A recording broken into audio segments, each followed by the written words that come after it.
வெங்காயத்திற்கு மத்திய அரசின் புவிசார் குறியீடு அங்கீகாரம் வழங்கப்பட்டதற்கு வெங்காய விவசாயிகள் மத்திய மாநில அரசுகளுக்கு நன்றி தெரிவித்துள்ளனர். தமிழ்நாட்டின் மண் சார்ந்த பாரம்பரிய பொருட்களுக்கு மத்திய அரசு சார்பில் புவிசார் குறியீடு வழங்கப்பட்டு வருகிறது. அந்த வகையில் வேளாண் விளைபொருட்களுக்கான கும்பகோணம் கொழுந்து வெற்றிலை மற்றும் தோவாளை மாணிக்க மாலைக்கு புவிசார் குறியீடு அறிவிக்கப்பட்டிருந்த நிலையில் பெரம்பலூர் மாவட்டம் செட்டிகுளம் சின்ன வெங்காயத்திற்கு புவிசார் குறியீடு வழங்கப்பட்டுள்ளது. தமிழ்நாட்டில் செட்டிகுளம் சின்ன வெங்காயம், பன்ருட்டி பலாப்பழம், பன்ருட்டி முந்திரி, புளியங்குடி எலுமிச்சை, விருதுநகர் சம்பா வத்தல், ராமநாதபுரம் சித்திரைக்கார் அரிசி உள்ளிட்ட மேலும் 6 வேளாண் விளைபொருட்களுக்கு புவிசார் குறியீடு வழங்கியுள்ளது மத்திய அரசு. இதன் மூலம் தமிழ்நாட்டில் புவிசார் குறியீடு அங்கீகாரம் பெற்ற பொருட்களின் எண்ணிக்கை 69ஆக உயர்ந்துள்ளது. இந்த எண்ணிக்கையின்படி புவிசார் குறியீடு அங்கீகாரம் அதிகம் பெற்ற மாநிலங்களில் தமிழ்நாடு 2ஆம் இடம் பிடித்துள்ளது என்பது குறிப்பிடத்தக்கது. தமிழ்நாட்டில் சின்ன வெங்காய உற்பத்தியில் பெரம்பலூர் மாவட்டம் மாநிலத்தில் முதலிடத்தில் வகிக்கிறது. இம்மாவட்டத்தில் பெரம்பலூர், ஆலத்தூர், வேப்பந்தட்டை உள்ளிட்ட பகுதிகளில் 30க்கும் மேற்பட்ட கிராமங்களில் சின்ன வெங்காயம் சாகுபடி செய்யப்படுகிறது.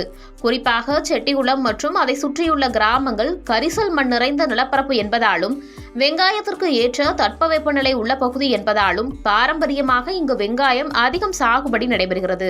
குறிப்பாக இங்கு விளையும் சின்ன வெங்காயம் நல்ல காரத்தன்மையையும் அமிலத்தன்மையும் கொண்டுள்ளதோடு பட்டறை கட்டி சேமித்து இருப்பு வைத்தால் சுமார் 6 மாதங்கள் வரை கெடாமல் இருப்பதால் மிகவும் தரமானதாக கருதப்படுகிறது.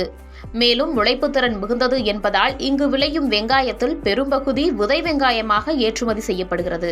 இங்கு விளையும் வெங்காயம் குறித்து அந்த பகுதியில் இருக்கக்கூடிய விவசாயிகள் அளித்த பேட்டியை காணலாம்.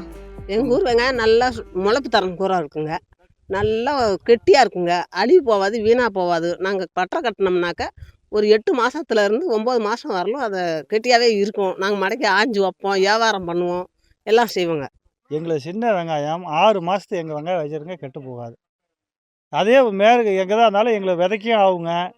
தாய் உயிர்ப்பால் எங்களுதெல்லாம் உயிர். நாங்கள் இப்போ எங்களுக்கு கொண்டு போய் வச்சாங்கன்னா 1க்கு 3ங்க. நாங்கள் ஒரு 100 கிலோ கொடுத்தா அவங்க 1000 கிலோ எடுக்கிறாங்க. விளைச்சல்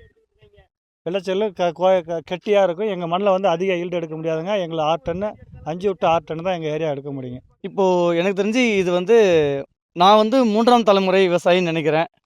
சின்ன வெங்காயத்தில் எங்கள் பகுதிக்கு அந்த வெங்காயத்துக்கான ஒரு தரம் இருக்கிறதுனால நாங்கள் வந்து விதைகளின் ராஜா அப்படின்னு சொல்லலாம். விதை வெங்காயத்துகளின் ராஜா அப்படின்னு சொல்கிற அளவுக்கு எங்கள் வெங்காயம் தரமாக இருக்கும்.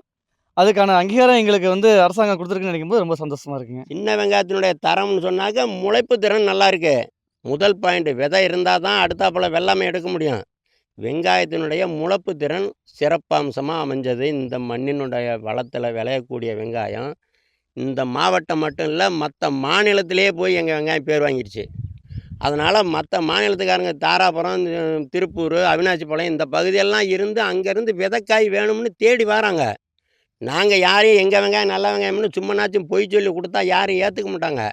உண்மை என்றைக்கும் வெல்லும், வாய்மையே வெல்லும் அப்படிங்கிற இடத்துல எங்களுடைய வெங்காயம் இருக்குது.